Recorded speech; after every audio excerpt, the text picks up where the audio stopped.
Deadpool and Wolverine is finally out, and it was one amazing movie. Everything about this movie was so much fun.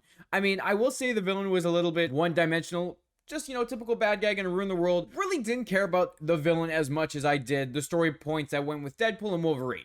And I really liked how they dealt with it. With the humor, the music, working really well with the scenes, and just having Hugh Jackman and Ryan Reynolds have some of the best chemistry on screen together. The action was top notch, we had some amazing cameos, and we're going to talk all about it in this video today. We're going to talk about all the cameos, the character appearances, Easter eggs and references to all the Marvel properties, and so much more. Let's begin with the start of the film and go from the beginning till the end, and then later in this video we'll just go one by one for each character that appeared and one by one Easter egg and detail I saw as well, and then the post-credit scene as well, because we gotta talk about all that stuff. Pretty freaking awesome, as the movie started off with Deadpool in the Marvel logo. He's finally in it, and he even comments on Disney buying Fox, all because they wanted him. So I thought that was perfect because it fits the character, and literally this movie played so much fun at poking at Marvel and Disney and Fox. Honestly, I love how they set up the beginning of the movie, we have all been talking about how we don't want them to bring back Logan from Logan.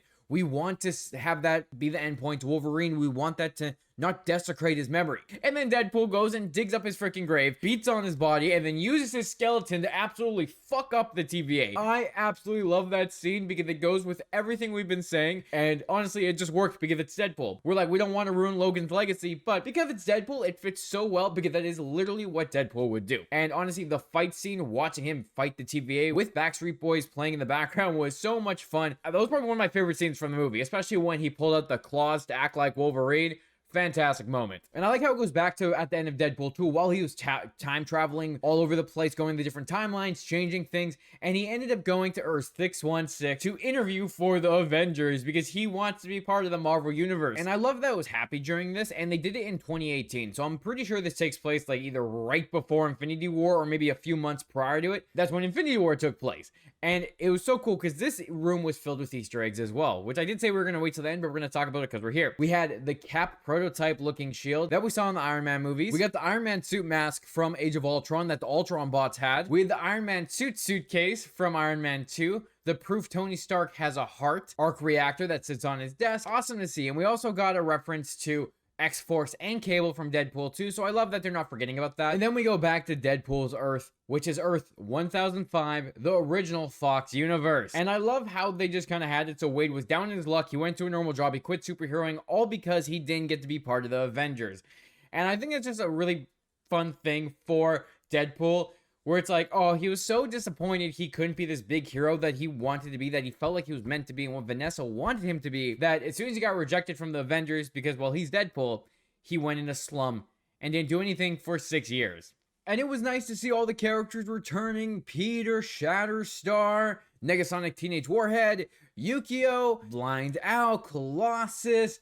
Like, these were fun moments, just seeing the kind of the family together. And I feel like Shatterstar was just there because we didn't really see much of him in Deadpool 2. And maybe he was just one of the guys that just came back and the other ones didn't want to come back, so that's why we saw him. And then we had the TVA come and kidnap him because Deadpool is special. And they kind of set this up as Deadpool in this universe is the prime Deadpool for the multiverse, which kind of makes sense because this way we can just carry over this character and just chuck him into the MCU after Secret Wars. And I love how they set it up because he gets pulled in there, he's special. He gets his Disney suit, which honestly looks fantastic. I love it, and they make jokes at it all the time. We get to see the Avengers on screen with all the different Avengers movies playing, and even showing a scene that was from Thor: Dark World, but with Deadpool in it instead of Loki, which kind of could be a reference to something in the future because they say, hey, this hasn't happened yet, which could be something we see in Secret Wars. Now, I love how they set him up to be like this special character who could be moved into it, but I was not expecting his timeline to be falling apart because it lost its anchor, which is anchor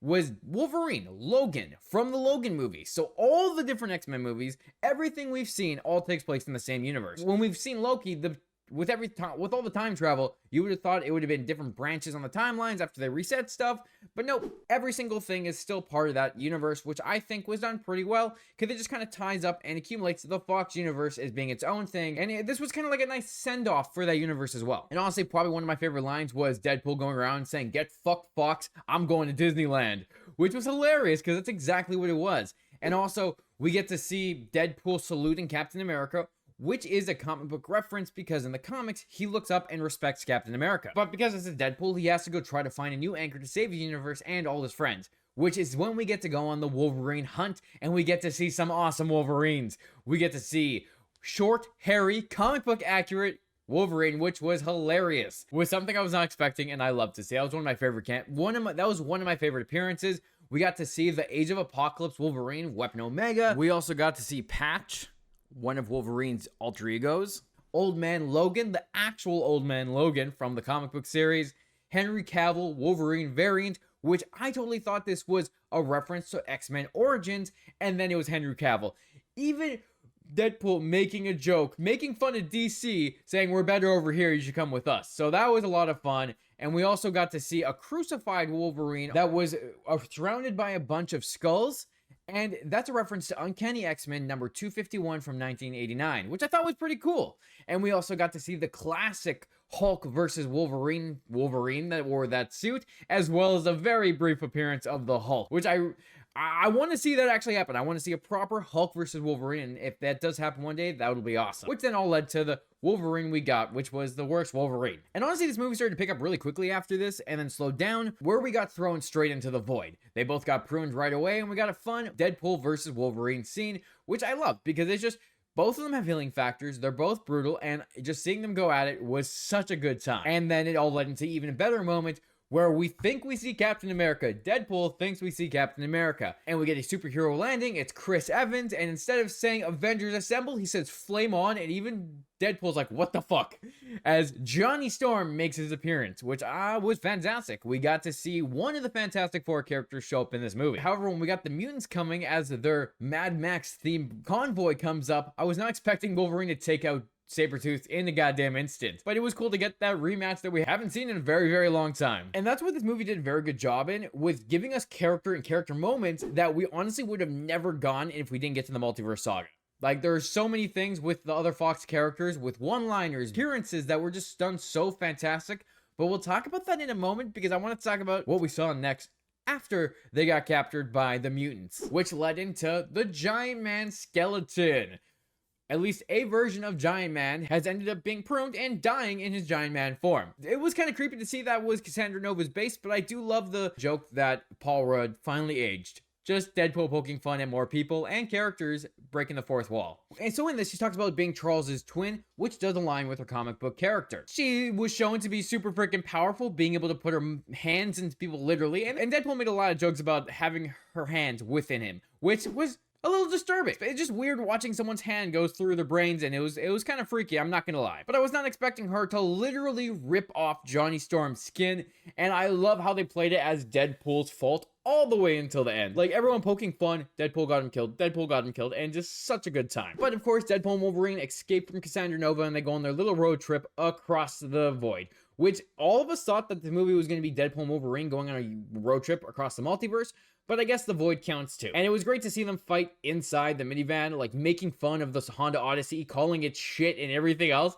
and then having Deadpool in the end, after having a giant fight with Wolverine, be like, you know what, actually, this isn't a bad car. I take it all back. So, absolutely hilarious moment. Great fight scene in the smallest minivan randomly like this, which I love when movies do this, is when they put fights in the most unconventional places, and I think they did such a great job with that scene. Led into some of my favorite moments from this movie, whereas when we led into Deadpool and Wolverine getting taken by a mysterious figure, which then brings us to this base that had a bunch of characters show up from the Fox movies that we actually haven't seen in a very, very long time. We had Jennifer Garner show up as Elektra from the Elektra and Daredevil movie way back when. We got to see Wesley Snipes' Blade again, and we finally got one thing that we've been waiting for so freaking long, because it kept getting in production and then it wasn't in production anymore, and that is Channing Tatum as Gambit, and he was in a comic book accurate Gambit costume. And we got to see Laura Kinney, X-23, an older version from the Logan movie, which was fantastic. I love that this character came back. I hate that they put it in the trailer, but it was great to see her appear, because with her coming in, it also gave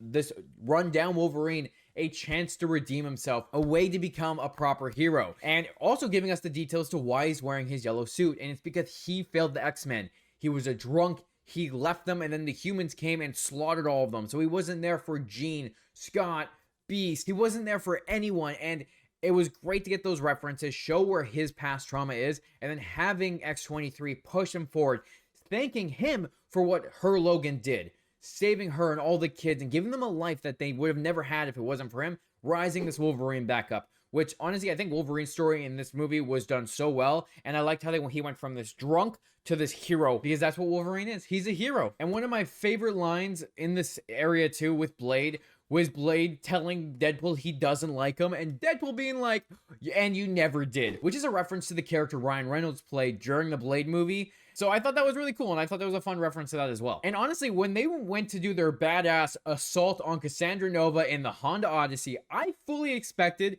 X-23, Gambit, Blade, and Elektra to get axed right off the bat, especially after X-Force in the last movie. So I was fully expecting them to all get messed up. However, we did get some awesome moments during that, like how Blade turns around and says, "I'm the one and only Blade," and Deadpool looks at the camera because we know Mahershala Ali is coming to be the next Blade. So I love that meta reference. And it was awesome to finally also get to see Gambit have his time to shine. Channing Tatum finally gets to do it, and I love Deadpool making fun of his accent during this whole entire scene. Great moment. And X-23 fighting with her glasses on that she had in Logan and screaming like she did in Logan as well. Just another reference to that movie. And it was sick. Seeing her get her time to shine and also take down Juggernaut was awesome. Oh yeah, I forgot to mention earlier, we got the OG Juggernaut, and we'll talk about the other mutants we saw in a bit. One of the things I was not expecting, though, was Wolverine to take the high road while going after Cassandra Nova and being like, "I'm not going to kill you because that's not what Charles would have wanted. I know the man he was, and if he knew you existed, he would have went to hell and back to save you." So I really like that shows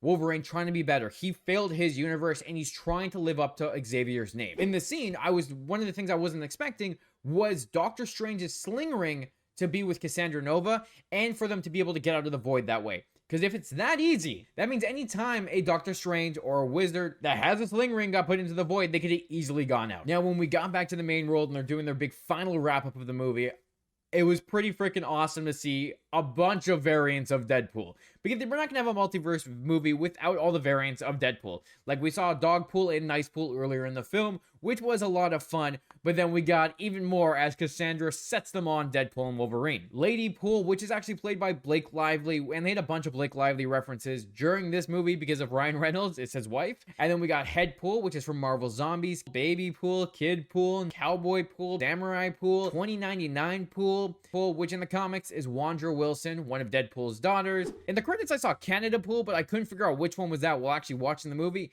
And there were so many other Deadpools, so let me know which ones I didn't name in the comments down below. But I love that Deadpool was saying, okay, that's enough. No more multiverse. We've done enough of this shit. No one wants to see this. So just making fun of all of us in the audience being tired of everything being multiverse related. And even though this is a multiverse film, was great. And also Nicepool not having a healing factor and being just a meme that gets used as a human shield. Fantastic, hilarious, and I love how Wolverine's like, "What the hell, man? You just killed that dude," and led into one of the best scenes in this movie, which was Wolverine putting on the iconic mask. Finally, we have waited so freaking long for this. We have waited so many years to have Wolverine in a comic accurate suit with the cowl on, and we finally got that, and it was one badass bloody scene as they took on all the Deadpools, which all of course got back up because they're Deadpools. But I love that Peter was the one that saved them all, because by Peter coming in, everyone's like, "We love Peter, he's a legend," and they just had a good time with Peter. I love it. Hilarious. Felt like Deadpool. And I love that big final, like, quote-unquote fight. Because it wasn't really a big final fight. It was just a really fun scene. And then we led into the hero sacrifice where they have to stop the machine from destroying the timeline because of Cassandra Nova. And I love that Wolverine was willing to do it because his universe, nothing for him to go back to, and Deadpool has a life. He has friends and family. But then, of course, Deadpool takes that and he's like, "Actually, I'm going to be the hero. I'm going to be the one that sacrifices myself," and then goes and does it. Which leads into the iconic moment of Wolverine joining him and becoming shirtless. They just had to have it where the whole costume pops off and we see shirtless Wolverine because Hugh Jackman's got to show off those abs because that's what his Wolverine character has been doing for the last how many years now. Which honestly, I really liked the ending. It was really fun to see B-15 come in, arrest Paradox, and I am Peter. Honestly, at this point, Peter is a main character and we love him. But I love how Wolverine ended up coming home with Deadpool, and they have a happy life with them living in Blind Al's house, and X-23 coming to the universe as well and being saved by B-15. So it's actually a really wholesome ending, setting up Wolverine and Deadpool now being in the same universe, working together and having X-23 there as well. Now, B-15 allowed Wolverine to stay there because the timeline started repairing itself, which makes me wonder, is it actually because of the anchors? Is this just a plot device? Or did something change that actually made the timeline itself repair? Like when the explosion went off while Cassandra Nova was doing her thing and Deadpool and Wolverine saved the day, did that cause a chain of reaction that saved the universe? And I feel like that's probably more of the explainer than the anchor. With the multiverse and these timelines, shit does get confusing, and I'm sure they'll hopefully explain it at some point. But it was a wholesome ending, and I really liked what they did with this movie. Now, like I said, we're going to talk about all those goddamn cameos, and we'll go through over the ones I did cover already, but some of the ones I didn't. And I already got a huge list, so let's start blasting through them. So let's start with the first one being Happy Hogan. Like we said, Deadpool came to applying to be an Avenger, and Happy Hogan got to make his appearance. Chris Hemsworth's Thor made an appearance, but only because it's a reused scene where Loki was the one dying in Thor Dark World, and Deadpool was put in his place. We got the Hulk, but just the back of his head. We got Henry Cavill Wolverine, and I will say this again, I love that Deadpool was like, we'll treat you better than the shit fucks from across the street, just making fun of DC and Superman. Then we got the Human Torch Chris Evans, Toad, Pyro, Sabretooth, Azazel, OG Juggernaut from the original X-Men movies, Lady Deathstrike. I'm pretty sure there was a Psylocke variant in there as well, because of the purple hair she had. Elektra's Jennifer Garner, Blade, Wesley Snipes, Channing Tatum as the comic accurate Gambit, X-23. Also, we got B-15 from Loki, and I'm honestly surprised we did not get Loki in this, or at least a reference to Loki from B-15, or something along those lines. Those were the cameos, not counting, of course, the other Deadpool and Wolverine variants, which were pretty much just Hugh Jackman and Ryan Reynolds anyways, but honestly, some great cameos.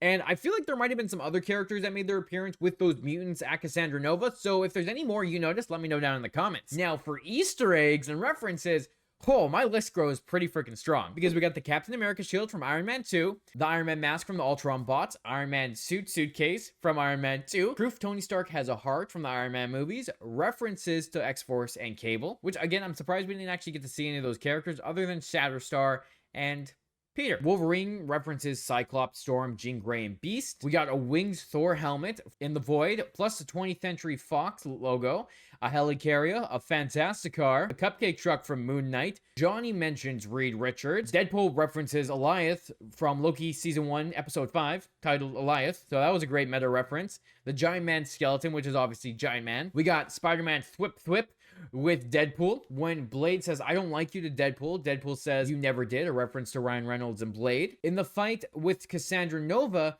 Blade says, some motherfuckers are always trying to ice skate uphill, which is a callback to Blade when he's fighting Deacon Frost. In the Blade movie, we got references to Daredevil dying, which is the Ben Affleck Daredevil, because Elektra's like, it's okay, which is also a reference to their real-life divorce. We got one of the Punishers dying, but Deadpool makes a joke to which one is it? There's been like 5. So it could be the Dolph Lundgren one. It could have been Thomas Jane, Ray Stevenson, but I don't think it was John Bernthal. We got a reference to Quicksilver dying as well, but I'm pretty sure it would have been the Evan Peters one. And we also got Magneto death, but which one? That's the biggest question. We got to see the Benatar Guardian ship in the Void. We got the way X-23 fights is like how she fights in Logan, and she has her sunglasses from that movie. Cassandra Nova didn't just have the sling ring from Doctor Strange, she also had his cloak. We had Liefeld's feet, which is a reference to Rob Liefeld, who is the creator of Deadpool and is terrible at drawing feet. The way Cassandra is using the machine while unraveling time around her is like Loki Season 2 while time was unraveling around him. The Avengers started Shawarma, which is a reference to the first Avengers movie where they get shawarma. B-15 calls Cassandra an Omega level mutant,